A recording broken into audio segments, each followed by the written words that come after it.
सोचती, ये सबसे पहले अपने बारे में सोचती है। ना तो इसको वजदान की केयर है, ना इसको अपने ही बेटे की केयर है, और सास तो इसको बर्दाश्त ही नहीं है। तो इस बंदे के अंदर इतनी हिम्मत क्यों नहीं आ रही कि ये नीली को तलाक दे दे और डिनर पे, और वजदान इन दोनों को इक्वल राइट्स दे और इनको इक्वली ट्रीट करे। तो नीली को आ गया गुस्सा। हाय गाइस, मैं फिर हाजिर हूँ। इस वक्त हम डिस्कस कर रहे हैं ड्रामा सीरियल मासूम की एपिसोड 20। एपिसोड 20 वो एपिसोड है जिसका पिछली मुझे समझ ले 5 से 7 एपिसोड पहले से इंतज़ार था। मुझे एक्सपेक्ट नहीं कर रही थी मैं कि दिलशाद को एकदम ही सक्सेस मिल जाएगी, एकदम ही उसका मेकओवर हो जाएगा, एकदम ही वो सारी सिनेरियो हो जाएंगे। वो तो मैं डेफिनेटली, इट्स नॉट कि भाई आप एक्सपेक्ट करें कि कोई ड्रामा शुरू हुआ और जो असल प्राइम चीज़ है, जो क्लाइमेक्स है, वो एकदम ही शुरू हो जाए। तो मुझे था कि ये शुरू होगा लाइक 13-14 से, लेकिन इन्होंने खैर 20वीं एपिसोड तक खींच लिया उसको। 5-6 एपिसोड बीच में इन्होंने निकाल ली लैला को डाल के। तो अब ये वो एपिसोड है जिसका अगर आप इंतज़ार कर रहे थे, मैं इसका डेफिनेटली इंतज़ार कर रही थी, बिकॉज इमरान अशरफ का इसमें मेकओवर होना था। वो जो ब्रेक इसको मिलना था म्यूज़िक इंडस्ट्री में, वो इसको मिल गया इस एपिसोड, पिछले एपिसोड में मिल गया था, इसने गाना रिकॉर्ड करवाया था। लेकिन नाउ इस प्रॉपरली वो गाना रिकॉर्ड करवा रहा है एक प्रोडक्शन हाउस के साथ, और उसका मेक ओवर हुआ है। उसको जो जिसने उसको ब्रेक दिया था, जो कंपोज़र है, वो उसको अपने घर लेके आ गया। तो उसके हालात बदलना शुरू जो हो गए हैं, वो पिछली वाली शुरू हुए थे, लेकिन इस वाली में उसका जो असल वो जो ब्लैक सूट वाला जो उन्होंने टीज़र दिखाया था, वो इस एपिसोड में अगर आप इंतज़ार कर रहे हैं और आपने पिछले के 2-3-4 एपिसोड स्किप कर दिए हैं, तो कर सकते हैं आप। You don't have to watch every single episode.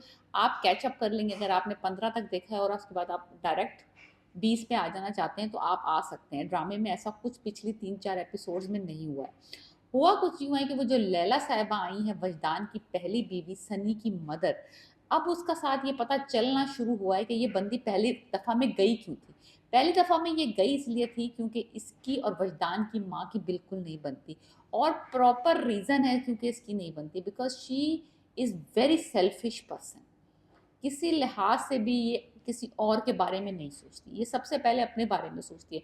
ना तो इसको वजदान की केयर है, ना इसको अपने ही बेटे की केयर है, और सास तो इसको बर्दाश्त ही नहीं है। ये एक्चुअली यहाँ रहना ही नहीं चाहती थी in the first place as well. ये वहीं कनाडा में रहना चाहती थी वजदान के साथ, और वजदान ने अपनी माँ को अकेला छोड़ के जाने से इनकार कर दिया था। तो वजह ये बनी थी कि ये अपना मियाँ और अपना बेटा छोड़ के अकेली ही चली गई थी, because she can not live with सासू माँ। सो और ये सिर्फ रीज़न नहीं है कि सिर्फ सास इसको बर्दाश्त नहीं थी, इसको कोई भी चीज़ बर्दाश्त नहीं है। लाइक लिटरली इसको कोई दिलचस्पी ही नहीं है वजदान से। एक वजदान ही है जो उसके तरले मिनते समाजते हैं, इसके नखरे उठा रहा है, इसकी हर बात पे यस यस यस कह रहा है। तो लिटरली लैला का करेक्टर टोटल एंड टोटल जो है ना, सेल्फिश और स्टूपिड दिखाया है। स्टूपिड तो नहीं, like in the stupid sense, मतलब she is very rude and very selfish. So anyways, उधर नीली की माँ ने तरले मिनते करके कि तुम्हारे बाप को ये ना पता चल जाए कि तुम्हारी कोई सौतन भी है घर में, तो प्लीज़ तुम्हारे बाप को कुछ हो गया तो मैं अकेली रह जाऊंगी, मैं बेवा हो जाऊंगी, प्लीज़ मुझे बेवा होने से बचाओ। यानी कि ये नीली की माँ कह रही है। और तुम अपने घर वापस जाओ, वहाँ पे कैसे भी गुजारा करो, कुछ भी करो, लेकिन वहीं चली जाओ, अपने बाप को ना बताना कि तुम्हारी सौतन भी है। सो एनीवेज, नीली अपनी माँ का फिर भी बात रख के फिर वापस पहुँच गई हैं वजदान हाउस में। वहाँ वजदान हाउस में पहुंची है, ऑफ कोर्स वहाँ लैला है। लैला को थोड़ी देर के लिए लगा था कि भाई ये चली गई है तो चलो मामला सेट हो गया। एनीवेज, ये वापस आ गई हैं। She is very rude to her और वेरी रूड टू वजदान कि ये वापस क्यों आई है, तुम इसको तलाक दो। मुझे ये समझ नहीं आ रही कि वजदान को रोक क्या रहा है इसको तलाक देने से। लाइक लिटरली, अगर बंदा इतना ही गट्सी है, इतने उसके अंदर दम है कि वो पहले उसने दूसरी शादी की और फिर अपनी पहली बीवी को अपनी माँ के अगेंस्ट जाके और अपने बेटे के अगेंस्ट जाके वापस घर में ले आया मिन्नते तरले करके, तो इस बंदे के अंदर इतनी हिम्मत क्यों नहीं आ रही कि ये नीली को तलाक दे दे। क्या सोच क्या रहा है लिटरली। तो मुझे ये इस बारे में समझ नहीं, इसको रोक, यानी कि वो क्या बात है जो इसको स्टॉप किए हुए है अभी तक।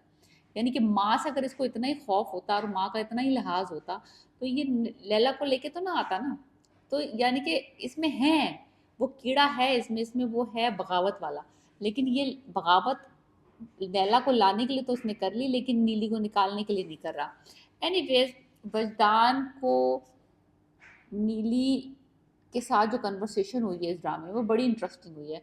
वो ये कह रहा है नीली से कि तुम मेरे माँ के साथ मिसबिहेव करो, मेरे बेटे के साथ मिसबिहेव करो, उनका कोई काम ना करो, लड़ाइयाँ डालो, झगड़े डालो, कलेश डालो घर में, ताकि मेरी माँ का दिल तुमसे बदजन हो जाए और उसको पहली वाली मेरी बीवी अच्छी लगने लग जाए। लाइक दूसरी बीवी को कह रहा है तुम कलेश डालो और मेरे बेटे को साथ भी बदतमीजी करो, लाइक अब्यूज करो मेरी मदर को और मेरे बेटे को, ताकि वो तुमसे बदजन हो जाए, ताकि मेरी पहली वाली बीवी उनको अच्छी लगने लग जाए। ये भी एक तरीका है। सो एनीवेज वो बात तो चलो समझ आ गई मुझे कि अगर एक पहली बार दूसरी वाली बुरी लगेगी तो पहली वाली अच्छी लगने लग जाएगी compare to the second one. लेकिन नीली ने बड़ा अच्छा कहा कि भाई मुझे क्या ज़रूरत है बुरा लगने की, मैं हूँ क्या, मैं तो किसी इक्वेशन में भी नहीं आती, बेटा भी उसका है, घर भी, तुम भी उसके हो और घर भी उसका है, मैं तो लाइक टेम्पररी हूँ ना, तो मुझे बुरा बनने की क्या ज़रूरत है उसको अच्छा दिखाने के लिए। वो खुद अच्छी बन जाए, वो खुद इतना अपना अखलाक अच्छा कर ले, अपने करतूत अच्छे कर ले, अपनी एक्ट टुगेदर कर ले, तो मुझे बुरा लगने की बनने की ज़रूरत नहीं थी, मुझे रूड बनने की ज़रूरत ही नहीं है। वो अपने हालत सीधी कर ले, बजाय कि आप मुझे उल्टा कह रहे हैं कि मैं विलन बनूं, उससे को वो हीरो बन जाए। So that is a very smart answer मुझे लगा। सो एनीवेज अभी नीली की और ये जद्दोजहद चल रही है और नीली ने आखिरकार तंग आके कि उसकी सास उसको पुश कर रही थी कि तुम भी जाओ डिनर पे और वजदान इन दोनों को इक्वल राइट्स दे और इनको इक्वली ट्रीट करे।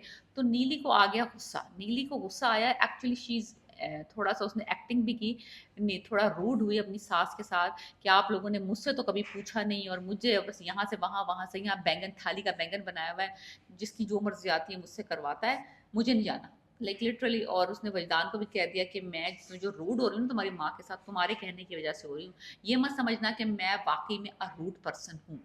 सो इस सारे सिनेरियो से वजदान साहब तो बहुत खुश हो गए कि वो जो चाहता था वही हुआ है। थोड़ा पहले तो वो हटपटाया कि भाई मेरी माँ के साथ ये बदतमीजी कर रही है, क्यों कर रही है। एनीवेज चलो, मैंने कहा चलो भाई मामला सेट हो गया, नीली साहबा ने बदतमीजी भी शुरू कर दी और उसका राह हमवार हो रही है लैला की।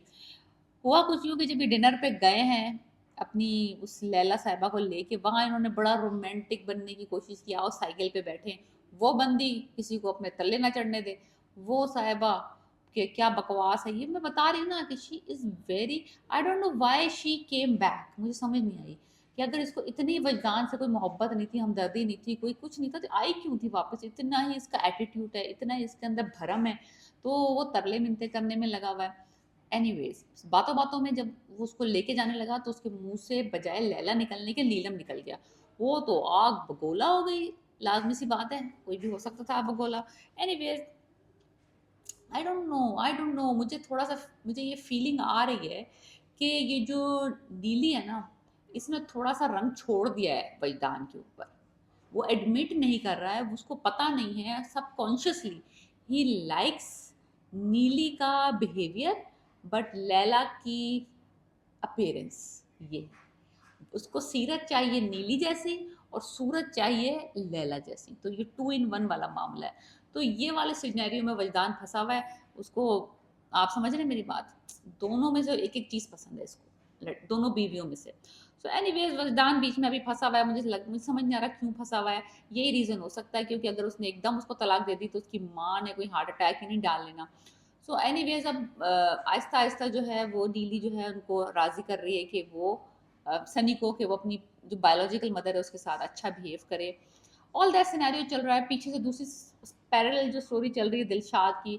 दिलशाद को हुमायूं आलमगीर के स्टूडियो लेके गए, मैं भी गई हूँ उस स्टूडियो में, it's a very good place to shop. So anyways Humayun Alamgir का स्टूडियो दिखाया है और उसका मेकओवर हो रहा है, उसकी फिटिंग हो रही है, उसका ड्रेसिंग एंड एवरीथिंग, और फिर वो आया है वो black suit and all that, he is looking much much much better now.